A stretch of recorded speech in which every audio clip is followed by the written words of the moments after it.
নবী সাল্লাল্লাহু আলাইহি সাল্লাম বলেছেন, মান গাশশা ফালাইসা মিন্না, যে ধোঁকা দেয়, যে প্রতারণা করে, যে দুই নম্বরই করে, যে চিটারি করে, সে আমার উম্মত নয়। আপনার দাড়ি অনেক লম্বা হতে পারে, আপনার দাড়ি সাদা হতে পারে, আপনি মেহেদি লাগাতে পারেন, আপনার টুপি অনেক লম্বা হতে পারে, আপনার পাগড়ি 7 হাত হতে পারে, আপনার জুব্বা অনেক লম্বা হতে পারে, আপনি হজ করতে পারেন, আপনি উমরা করতে পারেন, আপনি মসজিদের সভাপতি হতে পারেন, সেক্রেটারি হতে পারেন, ইমাম সাহেব হতে পারেন, আলেম সাহেব হতে পারেন, আপনি মসজিদের অনেক সামনের কাতারে মুসল্লি হতে পারেন। আপনি যেই হন না কেন, যত বড় টুপি লাগেন না কেন, আল্লাহর খাতায় আপনি চিটার, আল্লাহর খাতায় আপনি প্রতারক,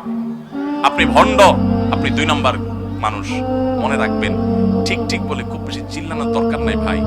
একটু ভেতর থেকে উপলব্ধি করেন। হয়তো আপনারা এখন চিন্তা করতেছেন আপনাদের এলাকায় কেউ এই কাজ করছে,